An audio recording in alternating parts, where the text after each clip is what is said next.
What I'm saying is before the commencement of the conflict, we put in maximum defensive posture we could. That's a direct We moved contradiction to 70 what they said. in this directing. Can I speak, or are you just going to monologue falsehoods all over the place? It's not a falsehood. We moved 7,500 troops off of Reclaiming the my X based time. on the intel. Stop. Based on the intel. Stop. Reclaiming my time. Because you yell doesn't make you right. calling, Just because you yell doesn't make you right. I'm reclaiming my time on behalf of these survivors. You just said what they said is a falsehood. There's a much larger Is that picture. true? There's a much larger picture at play here that included integrated air defenses, bunkers, moving people off the Then why, X Mr. Secretary, to ensure are that they they were dead? not part of the target. We moved those troops and all across the theater, thousands of troops off the X, off of their bases, because we knew what Iran was going to try to strike, and we knew there could be a tragic moment. No there could be a answer, Mr. tragic moment where Secretary. something Again. could get through. Of Again. course, that's the I'm consequence of reclaiming my conflict, time. and we Again. remember those 6 every single day. I want to finish. But don't play games with. I'm not playing games. raising I want to your voice finish and with pointing one more fingers. quote from a survivor of the attack, and I put this on the record. Telling the truth is important, and we're not going to learn from these mistakes if we pretend these mistakes didn't happen. Secretary Hegseth, those soldiers told the truth. Those soldiers are braver than you are. I commend them. They are asking for accountability. They deserve accountability, and I'm asking for the same, starting with you. And as I said a year ago, you need to resign immediately. What happens when a decorated combat veteran confronts the defense secretary with testimony from soldiers who survived a deadly attack? That's exactly what unfolded in this explosive hearing. Congressman Patrick Ryan, a West Point graduate and 2-time Bronze Star recipient, argued that Port Shuwaik was vulnerable to attack despite intelligence warnings and requests for additional force protection. Survivors later described a position with little to no defensive capability, directly contradicting Pete Hegseth's earlier claim that the attack had slipped through fortified defenses. For Ryan, the issue was simple: accountability. He argued that mistakes cannot be fixed if they're never acknowledged. And after laying out his case, Ryan delivered a blunt conclusion: Pete Hegseth should resign. Before we continue with the full story, please do us a huge favor by hitting that subscribe button below. Your support helps us bring you the latest political news, major developments, and in-depth commentary. Now let's get into today's story. Chair, and I recognize the gentleman from New York, Mr. Ryan. Thank you, Mr. Chairman. Head wounds, heavy bleeding, and then just shrapnel all over. So folks are bleeding from their abdomen, bleeding from arms, bleeding from legs. Secretary Hegseth, do you know who said that? I'm not sure I do. It was one of our soldiers describing the devastating Iranian drone strike at Port Shuwaik, March 1st in Kuwait. As you know, 6 of our soldiers killed, over 30 wounded. Secretary, do you know the range of the Shahed 136 one-way attack drone, approximately? It depends on the variant, but it's got serious distance. Several hundred miles. Do you know how far Port Shuwaik is from Iran? There's a reason why we took extreme measures I'm gonna of reclaim force my time. protection, I'm because gonna we reclaim understood my the time. proximity challenges. Mr. Chair, I'm going to reclaim my time. It's well under 100 miles. Before the war started, there was clear intelligence that Shuwaik was high on Iran's target list. Internal analysis had said the site was indefensible from aerial attack and should not be used. Yet you sent our soldiers from the 103rd Sustainment Command there anyway. Is that true or false? True or false? Straightforward question. Are you going to give me a chance to answer, or just play gotcha? Did you send them there or not?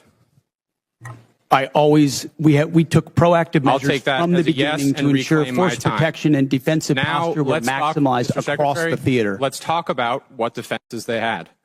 Prior to the attack, officers on the ground knew our troops were vulnerable. In fact, they requested additional force protection. Did they receive it?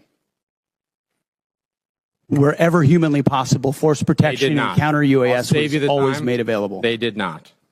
In fact, when asked to describe the base's defense, one survivor who's come forward from the unit said, quote, I would put it in the none category. From a drone defense capability, none. So let's be clear, no counter-drone capabilities, no counter-rocket systems, no counter-mortar or counter-artillery, not even the basic overhead protection that you and I had 20 years ago in Iraq, and now 6 of our soldiers are dead.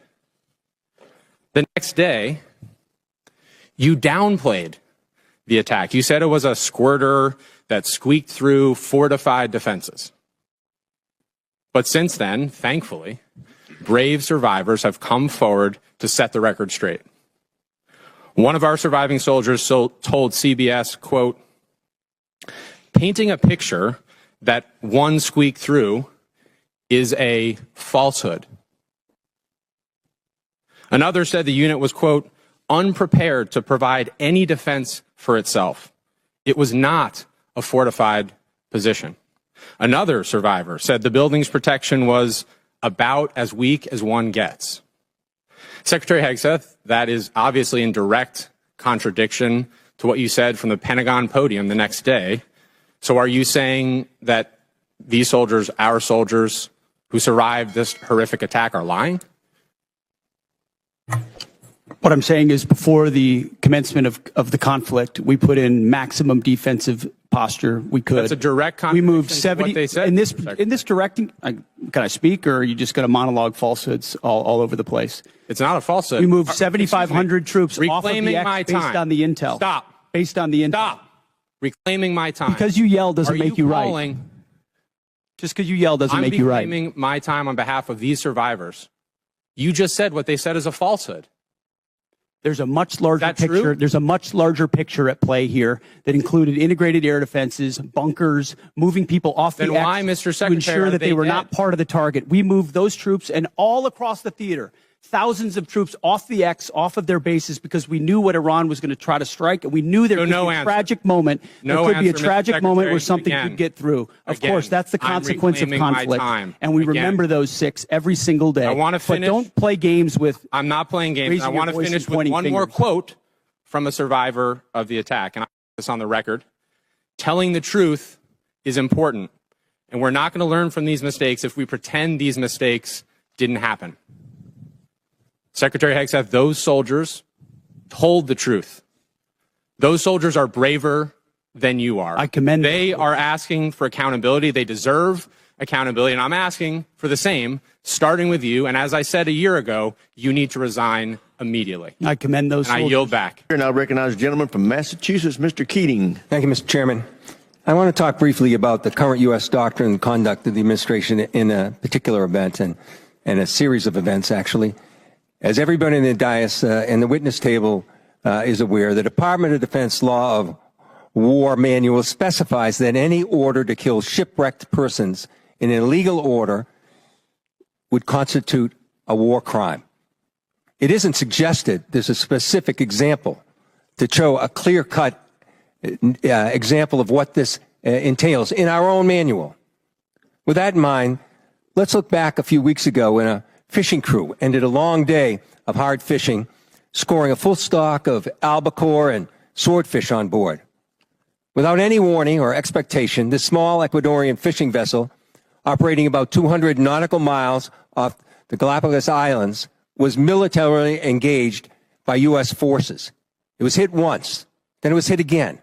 Not a warning shot, not an interdiction, 2 drone strikes. Survivors described chaos and severe injuries.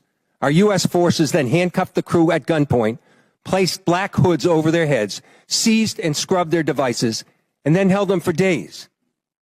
Ultimately, the crew was released, given there was no evidence to support any narco activity or any charges that may be against them. So to recap, we struck a vessel, we struck it again, set fire to it as it was sinking, and as public reports say, even drank their beer.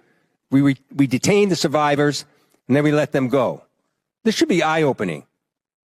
Now let's go to another example, the double tap or 2-strike attack that took place on September 2nd in the Caribbean. A vessel was struck, disabled, and then struck again, killing all but 2 survivors that were left clinging to the wreckage. And this is the thing. We know this happened. We know how it happened. And the Defense Department still refuses to release the follow-up video of the killing of the shipwrecked survivors, even though they released the initial one to the public in major news networks worldwide. No difference in sources and methods in the 2 videos, but still not released to the public. Of course, the backlash was severe at the time and perhaps is being forgotten. And in predictable but a noble display of character from this administration. Fingers were pointed at one another as everyone scurried to cover, in a tacit acknowledgement that this was an issue potentially violating international law. Now, I've reviewed what's been available, the phony rationale that these attacks are about fentanyl trafficking, when we know fentanyl comes from China, India, through Mexico. Then the baseless argument that this was about narco-terrorism. You know, I don't believe a word of it. This was to create leverage for regime change in Venezuela. And now the president acknowledged that was about oil. Beyond the simple need for justice and exercising American values, it's important for us to discuss what the U.S. belligerence in the world stage means to our security, our ability to marshal cooperation with our allies, and most importantly, not to normalize these actions that could endanger the lives of our own service members put in similar peril. Let me be clear about one thing.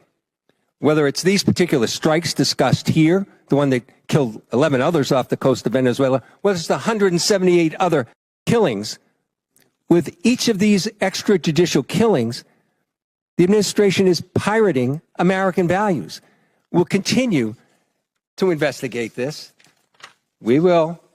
It'll come forward in the future. Some days that second video will be released. But we've got to stop also using our precious resources that are being taxed so heavily all over the world on actions that hurt our military. They hurt our military and they hurt our standing internationally, and they're hurting our standard here at home. I hope that we can move forward. I hope we can review whether these are justified, because I found no justification. We were given classified information on the second strike. I can't discuss it, but I must tell you, it's the most convoluted bullshit I ever heard in my life. This should be public. This is our honor. This is what it makes American a difference maker. This is what we're proud of. It's an incredible array of false accusations. And I yield back my time. Gentleman yields back. And that's what made this exchange so remarkable. Patrick Ryan wasn't simply questioning a policy decision. He was challenging the gap between the official account and the testimony of soldiers who actually survived the attack. Ryan laid out a detailed timeline. According to his argument, intelligence assessments had already raised concerns about Port Shuwaike's vulnerability, and requests for additional force protection had reportedly been made before the attack occurred. Yet survivors later described a position that they believed lacked the defensive capabilities needed to deal with the threat they faced. What made the hearing even more intense was the contrast between those accounts and the public statements that followed. While officials described the attack as a threat that managed to get through existing defenses, several survivors reportedly painted a very different picture, arguing that the position was far less protected than the public had been led to believe. That became the central question of the hearing. Were the concerns raised by the survivors being taken seriously, or was an uncomfortable reality being pushed aside? When Ryan pressed Pete Hegseth directly, asking whether the soldiers' accounts were inaccurate, he never received the clear answer he was looking for. Instead, the discussion shifted toward broader military preparations and force protection efforts across the region. But Ryan wasn't interested in broad explanations. He kept bringing the focus back to the soldiers involved and the questions their testimony raised. And then came the moment that defined the entire exchange. Ryan quoted one of the survivors, who argued that telling the truth is essential because mistakes cannot be corrected if they are never acknowledged. It was a statement that cut through all the political back and forth and focused on what many believe accountability is really about. Ryan's final message was unmistakable. He argued that the survivors deserved answers, deserved accountability, and deserved to have their concerns heard. And after laying out his case, he concluded that responsibility ultimately rests with leadership. Whether you agree with Ryan's conclusion or not, one thing is certain. This hearing has sparked serious questions that are unlikely to disappear anytime soon. If you enjoyed this video, be sure to like, subscribe, and let us know your thoughts in the comments below. Thanks for watching, and we'll see you in the next one.